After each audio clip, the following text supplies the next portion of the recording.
Tahimik ang opisina tuwing 10:00 ng gabi. Yung klaseng katahimikan na maririnig mo ang sarili mong paghinga kapag tumigil ka sa pag-type. Sa ikalabing-anim na palapag ng gusali, mag-isa na lang si Marco.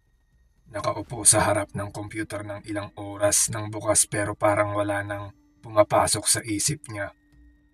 3 buwan na siyang halos hindi umuuwi ng maaga dahil palaging may deadline, palaging may urgent, at palaging may email na may salitang ASAP. Sa umpisa, tiniis niya dahil kailangan niya ng trabaho, kailangan niya ng pera, at kailangan niyang patunayan na kaya niya. Hanggang sa dumating ang mga gabing hindi na siya sigurado kung anong araw na, kung anong oras na, at kung kumakain pa ba talaga siya ng maayos. Noong gabing iyon, ramdam niya ang kakaibang bigat ng katawan niya. Parang bawat paghinga ay may kasamang pagod na hindi na nawawala. Habang nakatitig siya sa screen, napansin niyang biglang nagdim ang ilaw sa opisina kahit wala namang brownout sa gusali.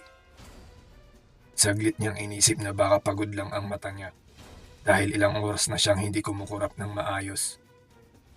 Pero nang tumingin siya sa salamin ng bintana, may nakita siyang anino na hindi niya maipaliwanag. Isang figura na tila nakatayo sa likod niya. Tahimik, hindi gumagalaw, at walang mukha. Mabilis siyang lumingon, pero bakante ang likod niya.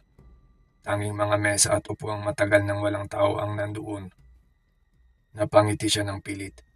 Sinasabing iniisip lang niya ang sarili at bumalik sa pagtatype kahit nanginginig ang kamay niya. Ilang segundo pa lang ang lumipas nang may marinig siyang mahinang tunog ng keyboard. Hindi mula sa mesa niya, kundi mula sa kabilang dulo ng opisina. Tumigil siya sa paghinga sandali dahil alam niyang siya lang ang dapat na nandoon. Dahan-dahan siyang tumayo at sinilip ang hilera ng mga mesa. Pero walang kahit sinong tao. Pagbalik niya sa upuan, may bagong email na lumabas sa screen. Kahit hindi siya nagbukas ng inbox, ang subject ng email ay malinaw na malinaw. Namatay dahil sa trabaho. Nanlamig ang buong katawan niya habang binuksan niya ang email na parang may sariling isip. Walang laman ang mensahe, kundi isang oras at petsa. Eksakto sa kasalukuyang sandali. Sinubukan niyang i-close ang laptop, pero ayaw na itong magsara kahit pinindot niya na ang power button. Biglang nagbukas ang camera ng laptop at sa screen ay nakita niya ang sarili niyang mukha.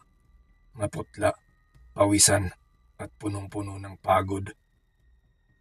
Ngunit sa likod ng kanyang upuan, may isa pang Marco na nakatayo. Mas payat, mas madilim ang mga mata, at tila walang buhay. Napatras siya sa takot, pero hindi gumagalaw ang katawan niya. Parang may humahawak sa kanya sa upuan. Sa tenga niya, may bumulong na mahinang boses na parang galing sa isang tao. Hindi ka na umuuwi, kaya dito ka na lang, sabi ng boses. Biglang namatay ang lahat ng ilaw sa opisina at tanging liwanag ng monitor ang naiwan. Sa screen, sunod-sunod na lumabas ang mga email. Lahat may pangalan ng mga dating empleyado na matagal nang nag-resign. Lahat ng subject, pare-pareho. Namatay dahil sa trabaho. Isa-isang nagpakita ang mga larawan nila. Lahat nakaupo sa mesa. At lahat walang buhay sa mga mata. Ramdam ni Marco ang paninikip ng dibdib niya. Parang may mabigat na nakadagan sa puso niya. Sinubukan niyang huminga ng malalim, pero parang kulang ang hangin sa buong opisina. Naramdaman niyang may malamig na kamay na dumampi sa balikat niya.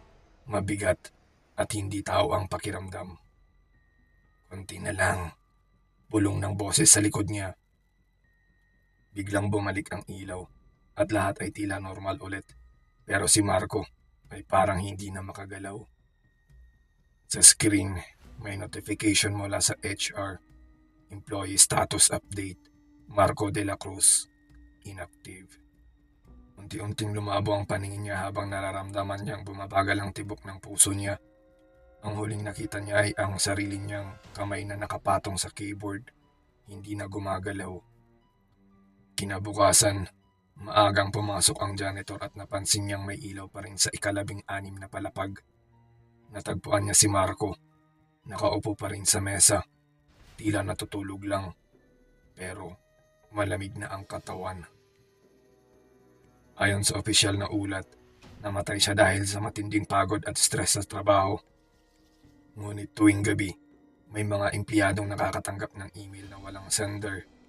Iisa ang subject, mag-overtime ka pa ba? At kapag binuksan nila ang opisina sa madaling araw, may isang mesa na laging may bukas na computer, patuloy na nagtatype kahit wala ng tao. Dahil sa gusaling iyon, may mga trabahong hindi natatapos at may mga empleyadong hindi na talaga nakakauwi. Makalipas ang 1 linggo mula nang namatay si Marco, unti-unting bumalik sa normal ang galaw ng opisina. O iyon ang akala ng lahat. Tinanggal ang tape ng pulis, nilinis ang mesa, at pinalitan ang upuan na ikinauupuan niya. Walang memorial, walang sandaling katahimikan, at lalong walang binanggit ang management tungkol sa nangyari. Para sa kumpanya, isa lang itong insidente na kailangang kalimutan agad. Ngunit para sa lahat ng empleyadong madalas mag-overtime, hindi talaga nawala si Marco. Unang nakapansin, si Liza, isang janitor staff na palaging naiiwan tuwing gabi para tapusin ang trabaho ng buong team. Habang nag-i-edit siya ng report bandang 11:00, may narinig siyang mahinang tunog ng keyboard mula sa bakanting mesa sa tabi niya. Alam niyang walang tao roon dahil siya lang ang natitirang empleyado sa palapag. Sinilip niya ang mesa ni Marco at napansin niyang bukas ang monitor kahit malinaw niyang nakita na patay na ito kanina. Sa screen, may dokumentong naka-open, puno ng text na paulit-ulit lang ang isang linya. Hindi pa tapos. Nanginginig ang kamay ni Liza habang isinasara niya ang file, pero kusa itong nagbukas muli. Mas mabilis kaysa kanina. Biglang may pumasok na email notification sa inbox niya kahit hindi siya nakakonect sa internet. Walang sender ang email, pero pamilyar ang subject. Overtime, approve. Nang buksan niya ang email, isang pangalan ang laman, Marco de la Cruz. Kinabukasan, kumalat ang chismis sa buong opisina tungkol sa mga kakaibang nangyayari tuwing gabi. May mga ilaw na kusa raw bumubukas, mga printer na biglang naglalabas ng papel, at mga computer na may bukas na file kahit walang gumagamit. Pinagtawanan ito ng management. Sinasabing stress lang daw at collective imagination ng pagod na empleyado. Pero gabi-gabi, dumarami ang nakikita. Isang gabi, habang may 3 empleyadong nag-overtime, sabay-sabay nilang narinig ang tunog ng ID scanner sa pinto.